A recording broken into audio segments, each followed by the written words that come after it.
ये कहानियाँ केवल मनोरंजन के लिए बनाई गई है। इनका किसी भी धर्म, जाति या व्यक्ति से कोई संबंध नहीं है। कृपया इन्हें एक काल्पनिक कहानी के रूप में देखें। आज की कहानी इंडोनेशिया के एक छोटे से टापू पर बसे दुसुन की है। दुसुन यानी गांव से भी कम घरों वाला एक कस्बा, जहां गिनती के ही लोग होते हैं। उसी कस्बे के पास ही सदियों से सोए मुर्दों का एक कब्रिस्तान था, जहां तकरीबन आधी रात के वक्त दलाई नाम का एक शख्स जमीन में गड्ढा खोद रहा था। उसके पास ही कफन से बंधी हुई एक लाश पड़ी हुई थी, जिसे सिर से पैर तक बेहद कसकर बांधा गया था। दलाई होश में नहीं था। वो गड्ढा खोदते हुए बड़बड़ा रहा था। मुझे माफ करना मेरे भाई, मेरी गलती की वजह से तेरी जान चली गई। मुझे दुख है कि मैं तुझे बचा नहीं पाया। इसके बाद उस शख्स ने कफन की गांठें खोले बिना ही लाश को धीरे से गड्ढे में गिरा दिया और मिट्टी से ढकने लगा। अलविदा मेरे भाई, ऊपर वाला तुझे जन्नत अता करे। कुछ ही देर बाद दलाई ने उस कब्र को पूरी तरह मिट्टी से ढक दिया। उसने फावड़े से मिट्टी समतल की और कब्र का पत्थर जल्दबाजी में सिर की तरफ लगाने की बजाय पैरों की तरफ गाड़ दिया और वहां से घर की ओर चल पड़ा। कुछ पल तक तो सब कुछ सामान्य लग रहा था, लेकिन थोड़ी ही देर बाद उसे अपने आसपास अजीब सा महसूस होने लगा। और तभी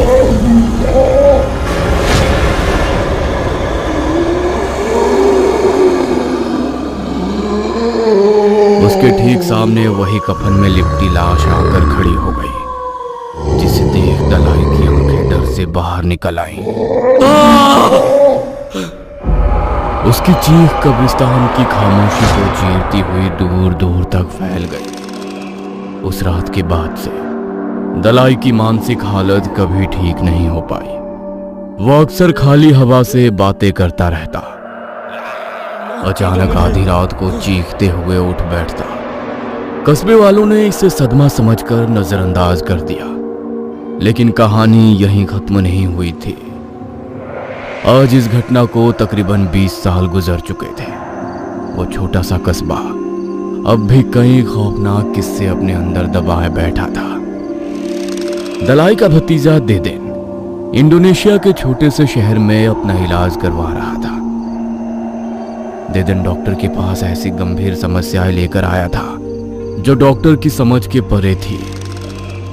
देदेन, दवाइयों का असर धीरे धीरे होगा। तुम दवाइयां तो टाइम पर ले रहे हो ना? यस डॉक्टर, मैं अपनी दवाइयां टाइम पर ले रहा हूं, लेकिन वो मुझे अब भी हर रात खिड़की के बाहर खड़ा हुआ नजर आता है। क्या तुम मुझे बता सकते हो, तुम्हें वो कफन में लिपटा हुआ शख्स कब से नजर आता है? यही कोई 1.5 महीने से। ठीक है, चिंता मत करो, तुम ठीक हो जाओगे। मैं ऑस्ट्रेलिया से आते ही तुम्हें मिलता हूं। तब तक तुम दवाइयां शुरू करो। 1 हफ्ते के बाद तुम्हें बेहतर लगना शुरू हो जाएगा। जी डॉक्टर। डॉक्टर से बात करने के बाद देदेन ने 1 गिलास पानी लिया, दवा खाई और कुछ ही देर बाद बिस्तर पर लेटते ही गहरी नींद में खो गया। लेकिन आग झपकने के तुरंत बाद ही एक अजीब सी आवाज ने अचानक उसकी नींद तोड़ दी। देदेन घबराकर झटके से उठ बैठा। उसकी सांसें तेज चलने लगी। आवाज अभी भी साफ सुनाई दे रही थी, जैसे उसके कमरे की छत पर कोई जोर जोर से उछल रहा हो। देदेन ने डरते हुए चारों तरफ देखा।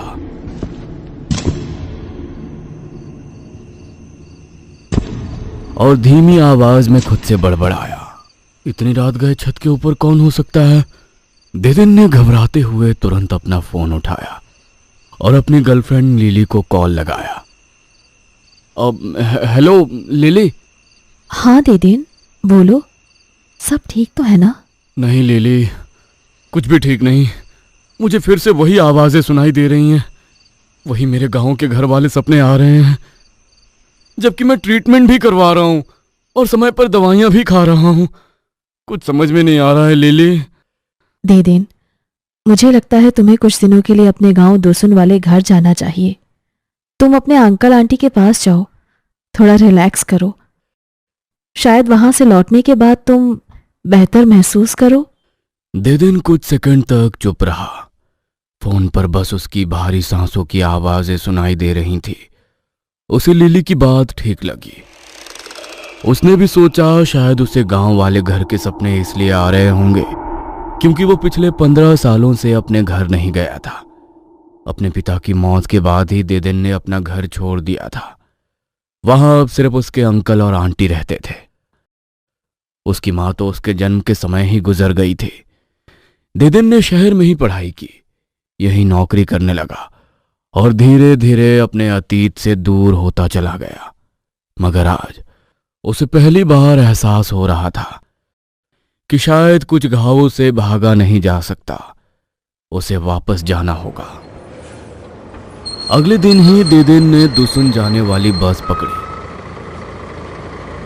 और सफर करते हुए अपने बचपन की यादें ताजा करने लगा। खिड़की के बाहर गुजरते नजारे उसके दिल को एक अजीब सा सुकून दे रहे थे। धीरे धीरे आसमान का रंग बदलने लगा। शाम का उजाला फीका पड़ता गया और कुछ ही देर में चारों तरफ अंधेरा छा गया। बस अब घने जंगल वाले रास्ते से गुजर रही थी। खिड़की के बाहर सिर्फ पेड़ों की काली परछाइयां थी जो कभी पास आती कभी पीछे छूट जाती। उन्हीं पेड़ों के बीच अचानक देदेन को कुछ दिखाई दिया। उसने देखा वहां एक सफेद आकृति खड़ी थी, पूरी तरह कफन में लिपटी हुई, बिल्कुल सीधी, जैसे किसी का इंतजार कर रही हो। उसे देख देदेन का गला सूख गया। डर के मारे उसने पलकें झपकाई और तब तक आंखें नहीं खोली जब तक बस आगे नहीं निकल गई। लेकिन अगले ही पल देदेन को आगे जाकर वही आकृति अब सड़क के और करीब दिखाई दी। इस बार उसकी चमकती हुई आंखें साफ नजर आ रही थी। नहीं, ये नहीं हो सकता। उसने पीछे मुड़कर फिर देखने की कोशिश की। अब वहां सिर्फ अंधेरा था। यही सारी बातें सोचते सोचते देदेन ना जाने कब नींद की आगोश में चला गया और बस पहाड़ी रास्तों से गुजरती हुई धीरे धीरे आगे बढ़ती रही। रात के लगभग 9 बजे अंधेरे रास्तों से गुजरता हुआ देदेन अपने दुसून यानी छोटे से कस्बे की ओर बढ़ रहा था। चारों तरफ गहरा सन्नाटा फैला हुआ था। पूरे रास्ते सिर्फ उसके कदमों की आवाज सुनाई दे रही थी। रास्ते में कुछ ही दूर पर एक पुराना कब्रिस्तान पड़ता था। वहां से गुजरते हुए देदेन की नजर कब्रिस्तान की ओर चली गई। वहां उसने जो देखा उस नजारे ने देदेन को अंदर तक झकझोर दिया। कब्रिस्तान में कई आकृतियां खड़ी थीं, सभी पूरी तरह सफेद कफन में लिपटी हुई, बिल्कुल खामोश, बिना हिले डुले, जैसे वे सब एक साथ उसी को देख रही हो। देदेन की सांस रुक सी गई थी। डर से उसका शरीर कांप उठा और वो पूरी ताकत से वहां से भागने लगा। बिना पीछे देखे बस दौड़ता रहा। काफी दूर तक भागने के बाद आखिरकार वह थक कर रुक गया। वो झुककर घुटनों पर हाथ रखे तेज तेज सांस लेने लगा। नहीं नहीं, ये मेरी आंखों का धोखा नहीं हो सकता। ये मुर्दे ही हैं, पर इनका इस तरह से अपने आप कब्र से बाहर दिखना किसी बड़ी आफत का इशारा है। देदेन किसी तरह खुद को संभालता हुआ अपने घर पहुंचा। एक पुराने झोपड़ी नुमा घर के सामने रुककर उसने कांपते हाथों से दरवाजा खटखटाया। कुछ देर तक अंदर सन्नाटा रहा, फिर धीरे धीरे दरवाजा खुला। दरवाजे के पीछे उसकी आंटी खड़ी थी। पहले तो वो उसे पहचान ही नहीं पाई, लेकिन जैसे ही देदेन ने अपना नाम बताया उनकी आंखें नम हो गईं। उन्होंने बिना कुछ कहे उसे अपने गले से लगा लिया, जैसे कई सालों की दूरियां बस एक पल में मिट गई हो। आंटी, अंकल कहीं नजर नहीं आ रहे? वो भी हैं बेटा, अंदर है। रुको, उन्हें मैं बुला कर लाती हूँ। कुछ देर बाद देदेन के अंकल दलाई उसके सामने आकर बैठ गए। कमरा में गहरा सन्नाटा था। दलाई बस चुपचाप उसे घूरे जा रहे थे। देदेन को उनका बर्ताव थोड़ा अजीब लगा। उसने असहज होकर एक नजर उनकी तरफ देखी, फिर आंटी की ओर मुड़कर धीरे से पूछा, आंटी, क्या अंकल की तबीयत ठीक नहीं है? वो कुछ बोल क्यों नहीं रहे हैं? आंटी ने गहरी सांस ली और उदास नजरों से दलाई की तरफ देखते हुए धीमी आवाज में कहा, हाँ बेटा, तुम्हारे पिता की मौत के बाद इनकी दिमागी हालत पूरी तरह खराब हो चुकी है। दिन रात ना जाने किससे गुस्से में बातें करते रहते हैं और हमेशा किसी कफन में लिपटे हुए मुर्दे का जिक्र करते हैं। इनका कहना है कि इन्हें एक मुर्दा दिखाई देता है। हमने डॉक्टरों के कहे अनुसार इनका बहुत इलाज कराया, मगर कोई फायदा नहीं हुआ।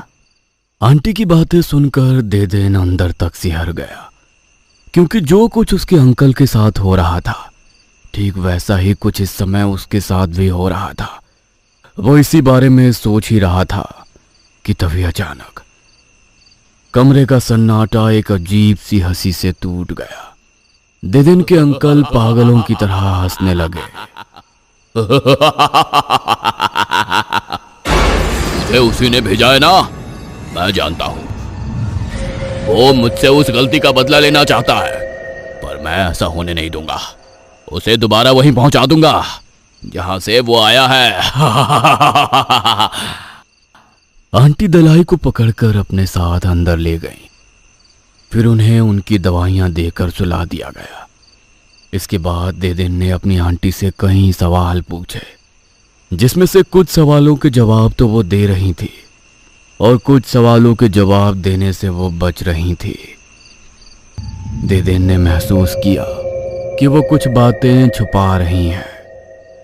उसी बेचैनी के साथ वो आधी रात तक जागता रहा और जैसे ही नींद आने लगी, खिड़की पर किसी की परछाई उभर आई। देदेन सहम कर उठ बैठा।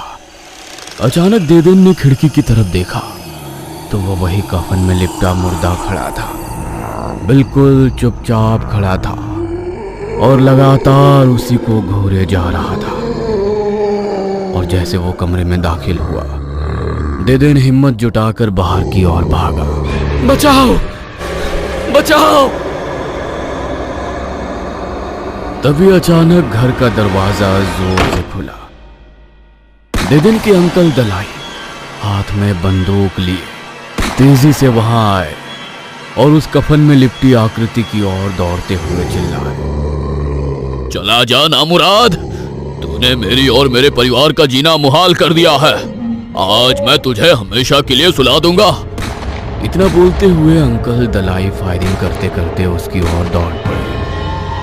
वो मुर्दा भी तेजी से उनकी ओर मुड़ने लगा और अगले ही पल उसने देदेन के अंकल को पकड़ लिया और घसीटते हुए अंधेरे जंगल के अंदर ले गया, जिसके बाद जंगल के अंदर से अंकल दलाई की एक भयावह चीख गूंज उठी।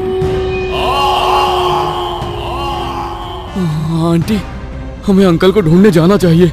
हमें कस्बे वालों को बताना होगा ताकि हम सब मिलकर जंगल में जाकर उन्हें बचा सकें। कोई फायदा नहीं देदेन, अब तक उस नामुराद पोकोंग ने तुम्हारे अंकल की जान ले ली होगी। पोकोंग? ये क्या होता है?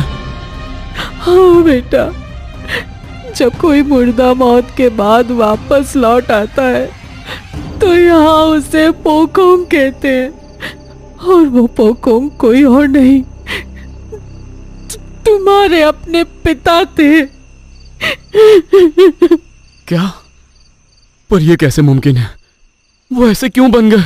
आज से करीब 20 साल पहले तुम्हारे अंकल की एक गलती की वजह से तुम्हारे पिता की जान चली गई थी। तुम्हारे अंकल और तुम्हारे डैड इन्हीं जंगल में लकड़ियां काट रहे थे। उस दिन तुम्हारे अंकल दलाई नशे में थे। तुम्हारे डैड उन्हें गलत तरीके से लकड़ी काटने से रोक रहे थे, मगर उन्होंने बात नहीं मानी। अचानक लकड़ी का एक भारी तना कटकर सीधे तुम्हारे डैड के ऊपर गिरा और मौके पर ही उनकी मौत हो गई। गांव वालों से बचने के लिए उन्होंने बिना किसी रीति रिवाज के चुपचाप तुम्हारे डैड को कब्रिस्तान में दफन कर दिया। और शायद यही वो गलती थी जो आज तक हमारा पीछा कर रही है। पर वो दफनाने के बाद वापस कैसे लौट आए आंटी? बेटा, तुम्हारे अंकल ने तुम्हारे डैड को कफन में तो बांध दिया था, मगर दफन करते वक्त उसे ढीला नहीं किया, जबकि उन्हें सही रीति रिवाज के हिसाब से दफन करना चाहिए था, पर उन्होंने ऐसा नहीं किया। इसी वजह से वो पोकोंग बनकर भटक रहे हैं और रिहाई मांगते रहे हैं। मगर उन्हें आजाद करने का मतलब था आजाद करने वाले की मौत। तो उन्होंने अंकल से पहले ही क्यों बदला नहीं लिया और वो मुझे क्यों दिखाई देते थे? क्योंकि वो बदला नहीं चाहते थे बेटा, वो चाहते थे तुम्हें सच पता चले, तुम जान सको कि तुम्हारे डैड और अंकल की मौत की असली वजह क्या थी। देदेन अवाक था। अब उसे समझ आ गया था कि छोटी छोटी बातों और रिवाजों को नजरअंदाज करना कभी कभी कितना खतरनाक साबित हो सकता है। अगले दिन देदेन ने पास की मस्जिद से एक मौलवी साहब को बुलवाया और उन्हें उस आत्मा के बारे में बताया जो इतने दिनों से उनके घर को परेशान कर रही थी। मौलवी साहब ने ध्यान से सारी बातें सुनी, फिर शांत आवाज में कहा, उस रूह का मकसद अब पूरा हो चुका है, अब शायद वो दोबारा दिखाई ना दे, लेकिन मैं फिर भी तुम्हारे ऊपर दुआ पढ़ देता हूँ। मौलवी साहब ने दुआ पढ़कर जमजम के पानी पर दम किया और देदेन को देकर चले गए। उस रात के बाद उन्हें उस पोकोंग की झलक फिर कभी दिखाई नहीं दी। इसके बाद देदेन अपनी आंटी के पास ही रहने लगा और एक सामान्य जिंदगी जीने लगा। अगर आपको ये वीडियो पसंद आई हो तो इसे लाइक और शेयर करें। ऐसी ही वीडियोस देखने के लिए हमारे इस चैनल को सब्सक्राइब करें। तो मिलते हैं अगली वीडियो में, तब तक के लिए नमस्कार। हेलो दोस्तों, हमारे चैनल की लेटेस्ट वीडियोस और सभी अपडेट्स के लिए हमें फेसबुक और इंस्टाग्राम पर जरूर फॉलो करें।